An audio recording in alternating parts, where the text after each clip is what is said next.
Nung nag-vlog kasi ako, gusto ko yung tanong, actually gusto ko yung gusto ko yung tanong mo sa akin, Robby, ano. Gusto ko rin i-share to kasi nung nag-vlog talaga ako, nagsimula ako mag-vlog. Sabi ko sa sarili ko,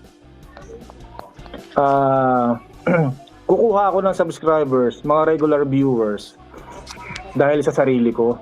Hindi ako kukuha ng subscribers or viewers dahil sa mga pinapakita ko. Ibig sabihin, yung gusto kong i-adapt ako ng mga viewers, ng mga subscribers because of me. Yung ako, yung sa sarili ko, kung ano yung nakikita nila sa akin. Kaya nga ako nung una pa lang, wala talagang nanonood sa akin kasi sino ba naman ako, di ba? Eh, bigla na lang ako sumulpot na kabuti sa, di ba? Ayoko na ituloy. Yung, di ba? Sumulpot yung kabuti na tumubo sa ano, di ba? Yung parang ganon. Sino ba, wala talagang manonood sa akin, pero sabi ko, pagdating ng panahon, pag nasanay sila sa akin, yung papanoorin nila ako dahil, uy, si Inags, gano'n. Hindi dahil doon sa content eh. Hindi dahil doon sa content. Kaya minsan, kung napapansin natin, kahit na minsan mga walang kwenta yung mga content na ginagawa, nanonood pa rin sila because of, meron silang inaabangan na nakita nila sa'yo, na nasanay sila sa'yo, dahil sa personality mo. So yun yung ano ko. Kaya yun, hindi ako masyadong nahihirapan ngayon na gumawa ng content kasi nga, maraming salamat sa mga nanonood sa akin dahil everyday, kahit na everyday ako mag-upload, mga walang kwenta, at least nandiyan pa rin sila, parang masanay na sila, parang meron silang hinahanap, gano'n. Pero ang tagal, sabi ko nga sa inyo, tagal no? Ang tagal bago ako na kilala. Hindi ko naman sinasabing sobrang kilala ako, kumbaga bago ako nakilala ng mga regular viewers ko. Kailangan kong mag-upload everyday. So alam ko naman na talagang pag nag-upload ako everyday, hindi naman ako papansinin ng mga yan eh. Pero sabi ko, alam mo yung matyaga ka lang, upload na upload. Ito lang ginagawa ni Gerson, ano? Bilib daw kay Gerson eh. Tama yung ginagawa ni Gerson eh. Pag wala ka namang kasi pag tuwing nag-upload ka, laging naka-appear yan sa thumbnail sa TV. Kasi inaano ni algorithm yan eh. So hanggang sa makulitan sa iyo makulitan, hindi ka halimbawa si Gerson. Hanggang sa makulitan, nag-upload, nakikita ko lagi yung nakikita ko lagi yung mukha niya sa TV ko. Sabi, sino ba tong lagi ko nakikita sa TV na to Ipindutin ko ngayon kasi curious ako lagi nandoon. So ngayon, nakita ko siya nag-vlog, okay to Alam niyo yun, yung isa yung mga sinasabi kong algorithm na upload ka lang gano'n kasi kailangan ko talaga magpakilala kasi ine-expect ko wala talagang manonood sa akin. Basta upload. Kasi nung nabanggit ko nung una, di ba, sabi ko sa inyo, hindi ako nagko-concentrate sa viewers. Kasi ina-advertise ko yung sarili ko. Yung advertisement, matagal yan. Long process siya talaga yan.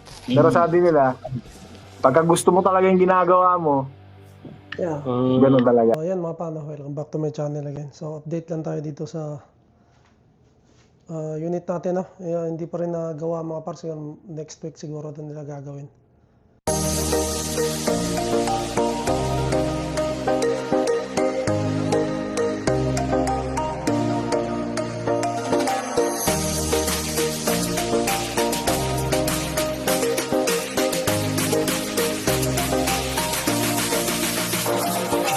Davao del Sur nandito. Oh, Canada!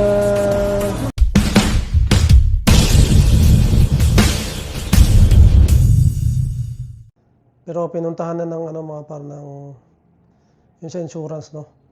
Kasi ito, papalitan to ng itong sahig daw to ito mga par. Papalitan daw to. Pati yung doon banda. Papalitan daw to ng sahig. So kasi daw to mga par, may tubig daw, nabasa daw tong ilalim. So papalitan, so dapat itong mga gamit ko rito tatanggalin. Palipat na rin naman kami. So ayan. Aalisin ko na lang itong kama kasi medyo malaki. Dilipat ko. Tapos yan, mga maliliit na yan. Yung mga labahan namin yan doon. Sa gilid. And then yun, ayusin nila. Then doon sa may rin mga para sa may washroom namin. Sa may namin, sa may laundry. Hindi pa rin naayos na sabay-sabay nilang gagawin siguro yan. Kasi maghahanap pa pala ng mga par ng kakulay nito. Itong na to. Sahig na to. So malamang next week to. Magagawa nila. Ako hindi na ako natutulog dito mga par, no, dahil may ano kasi yung pang Makati daw yan, yung ano na yan. So dito rin medyo ingat din, hindi ko pinapano si Inday dahil ito hindi na solid to mga par, delikado sa bata. Hindi na ako nagpapano kay Inday rito. So ayun lang, yun lang yung update. So sana maayos nila next week, no, para yan maging okay na. At kung napansin nyo mga par, dito sa mga dingding ko, wala akong nilagay na kung anong mga nagpako-pako, no, mga painting, no. Wala rin naman akong hilig dan sa mga ano na yan. So wala akong nilagay talaga dyan para yan. Makinis din yung ano mga par, yung dingding. Makita naman ng landlord na wala talaga kaming inano. Walang problema. Yun nga, may mga pako ngayon. Ito dati na to mga par, na nakatira pa rito. So yun lang, yun yung update ng ano natin, no.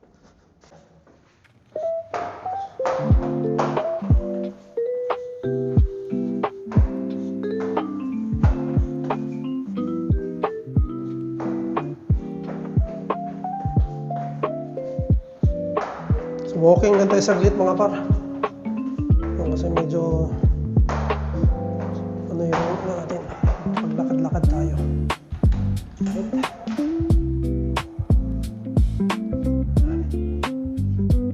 Rito.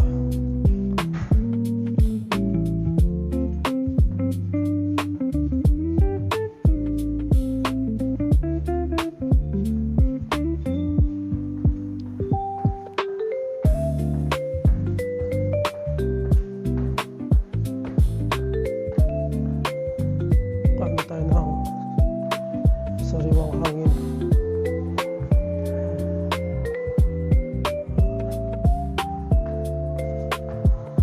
Tama ka.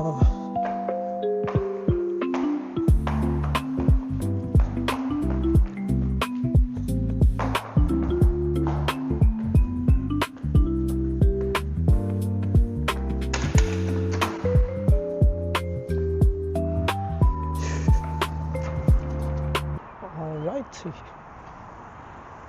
Woohoo!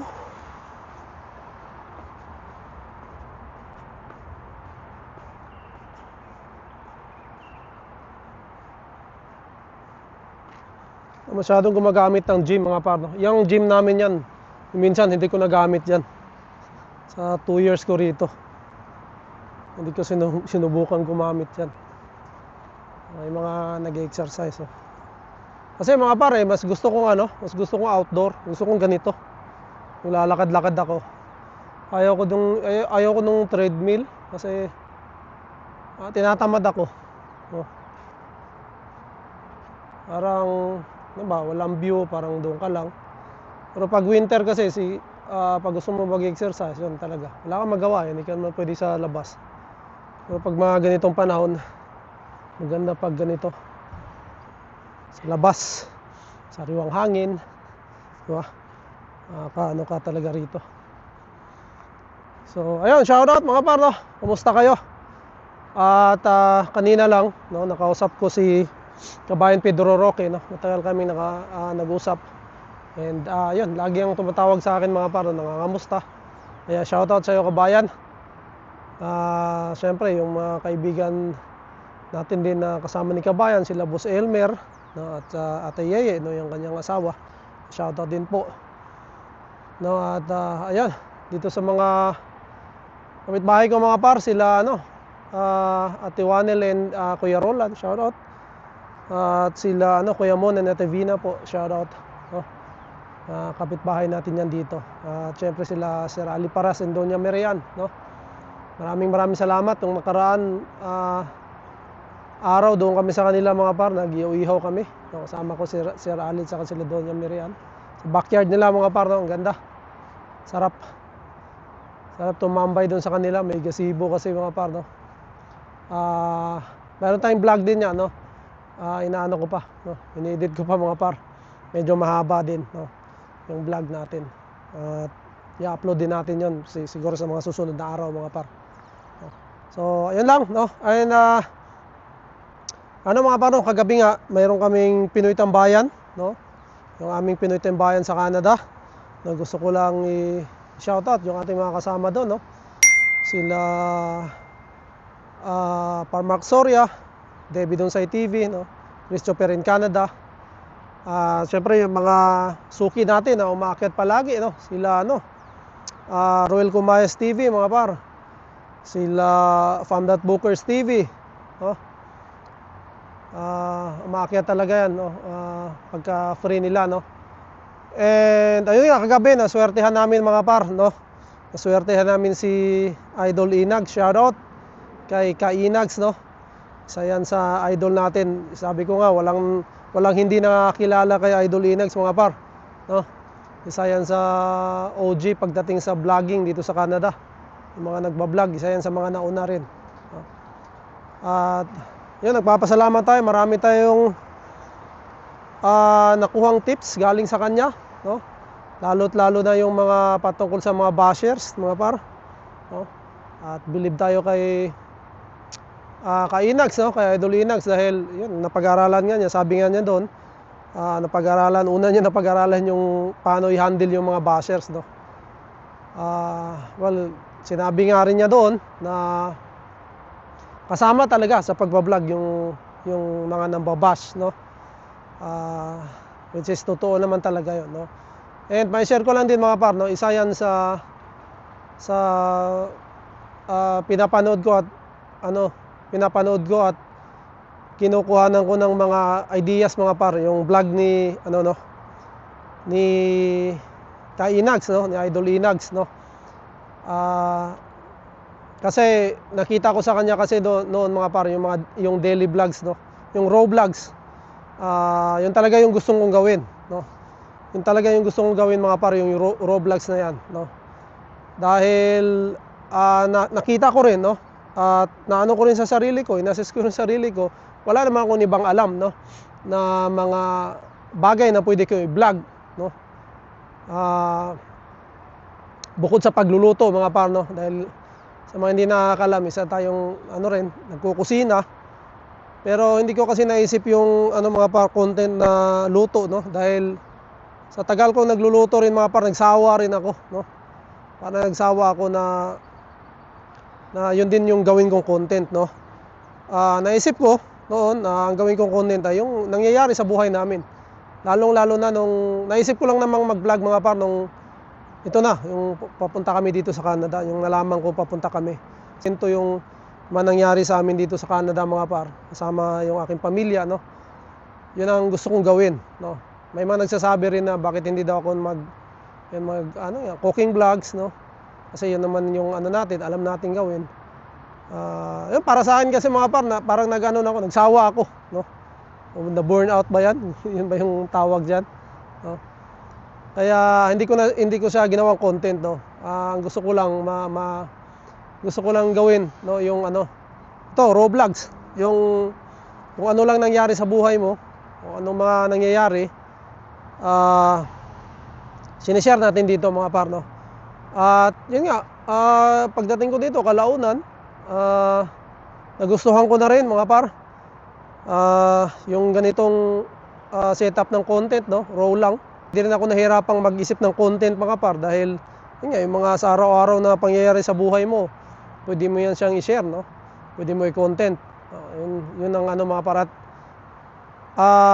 alata naman na nag-enjoy tayo dito sa vlog, no? Pagpa-vlog natin, mga par, dahil tingnan nyo naman yung nagawa kong videos, no?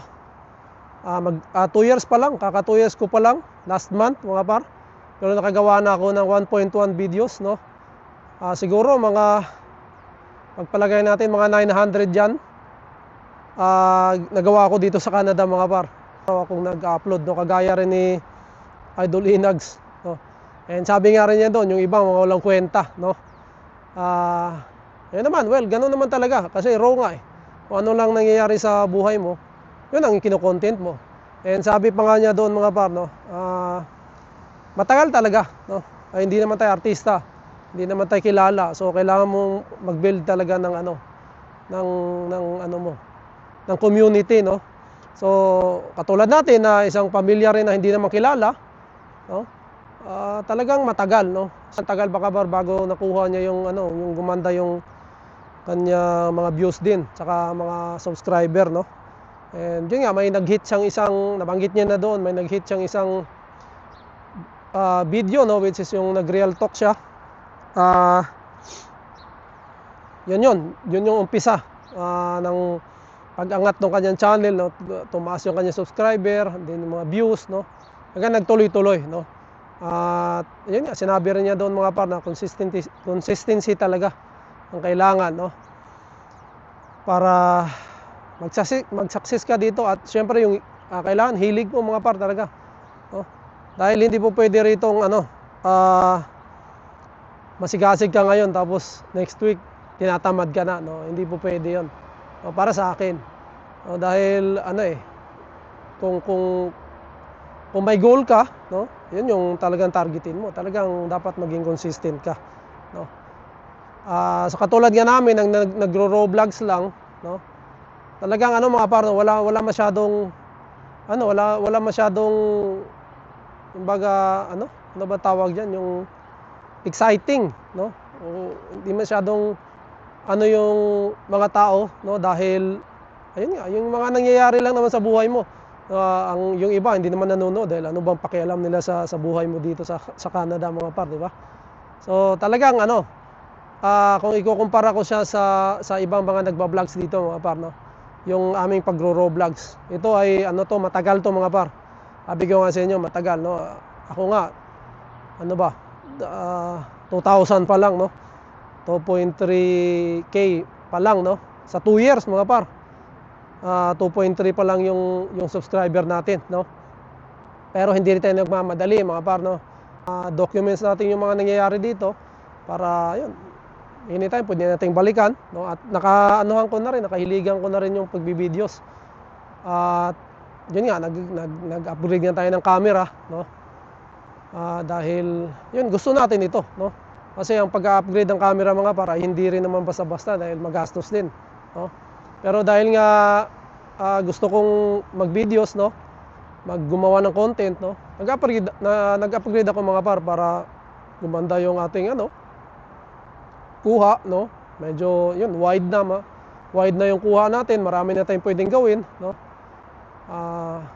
Dito sa bagong camera. So yun mga par, no? Yun yung mga tips na nakuha natin kay Idol Inags.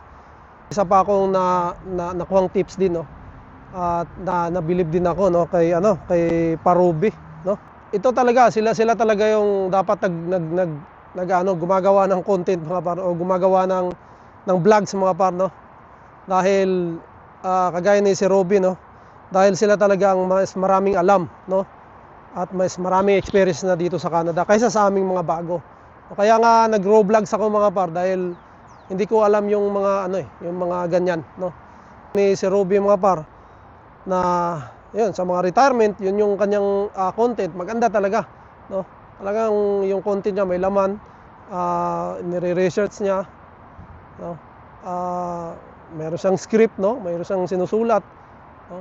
And may experience din talaga siya, no? Kaya marami siyang talagang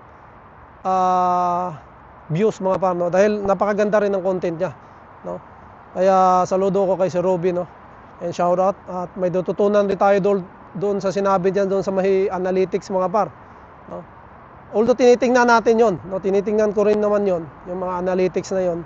Pero mas magaling si Robby yung pag-explain niya doon. Mayroon talaga siyang doon, pinag-aralan talaga niya mga par, no? Tingnan ko lang doon mga par, yun yung yung geography, no? Yung dati yung bago pa lang ako rito, Pilipinas yung maraming nanonood sa akin. Pero kung tumagal-tagal na ako, ngayon tiningnan ko, Canada na yung mga nanonood sa akin, no? And sa Pilipinas konti na lang. So Canada yung majority na nanonood sa atin. And ang problema nga, dahil ang content natin ay yan, mga ganito lang, nag-grocery, pupunta sa kung anong mga pasyalan. Siyempre yung iba nating kababayan, sawa na dyan. Yung mga kababayan natin na nandito na, sawa na dyan. At matagal na silang nandito. Hindi talaga siya masyadong exciting, no? Yung mga topic natin, no? Dahil tungkol lang sa buhay natin, eh. Pa man, tuloy-tuloy pa rin natin yan, no? Sabi nga doon sa aking Pinoy Tambayan na mga kasama, no, na tuloy-tuloy nyo lang, no? Hanggat may time kayo, no? Gawin nyo lang hanggang sa makasanayan na, no? Kagaya ni Kainex nga, minsan na rin siyang parang na-burnout na, pero dinadampot pa rin yung camera niya, no? At nagbi-videos pa rin siya. So ngayon medyo nakakatulong na sa kanila financially, no? Dahil yun nga, kumikita na rin yung mga pinaghirapan niyang vlogs, mga par, no? Biruin mo 2020 siya nagsimula, no? Medyo umano siya nitong lang mga 2024, 25, 26, no? Or early or late 2023, no? So matagal talaga yung kanyang pagangat, pero nagbunga, mga par, nagbunga, no? And ayun nga, mabalik tayo doon sa mga bashers, mga par, no? Huwag kayong mag-alala kasi may nagko-comment doon sa comment section ko, mga par, no, na huwag nang pansinin dahil baka ma-stress tayo, baka kung anong maano natin, no? Sa akin po wala po 'yun, no? Lagi kong sinasabi na po 'yan, no? Natutuwa pa nga ako pag may ganyan, no? Dahil yan, may nakakausap ako, no? Nire-replyan ko pa nga po, no? Dahil po yan, no? Nakakatulong po yan sa channel talaga natin. And yun, tama rin yung sinabi ni Parnardino TV, no, na syempre may family siya, no? Baka mabasa ng pamilya niya, mga asawa, anak niya, no? Syempre ayaw niyang mangyari yun, no? Yung mga ganon, no? Kay Parnardino. So iba't ibang nagba-vlog, mga par, iba't iba talaga yung sa bashers, mga par, no? Meron ka namang option, mga par. Pwede mo siyang i-block, pwede mong i-delete, no? So pwede yan, no? May mga ganun ka, no? And sa akin nga, para sa akin lang, mga par, no? Sinabihan ko nga na rin si Mrs., no, na huwag mo nang pansinin yan, ako na bahala dyan, no? And yung mga kasama ko nga na dyan sa mga nagba-vlogs din, no, darating din ang time na magkakaroon yan ng talagang babash ka, no, below the belt, mga par, no? Ayun, ganun talaga, no? Ganun talaga, kailangan mong kailangan mong yan, no? Labanan yan yung mga ganyan, no? Dahil kahit anong ang gawin mo, sabi nga ni Idol Inags, no, kahit anong gawin mo, mga par, mapamaganda man yan o hindi, may masasabi at masasabi talaga yan sila, no? At hindi mo yan mapipigilan dahil pera na lang kung i-turn off mo yung mo doon, yung comment section, no? Yan, wala na talaga, no? Pero well, ganun talaga, no? Vlogs, good luck sa inyo, mga par. At sana yun, itong 2026 maano na rin kayo, ma-monetize na rin, no? And tayo naman, mga par, handa naman tayong tumulong, i-share din natin kahit papaano, kahit maliit pa naman tayong YouTubers, mga par. Kahit papaano mayroon na rin naman tayong mga natutunan na rin sa pagbablog, no?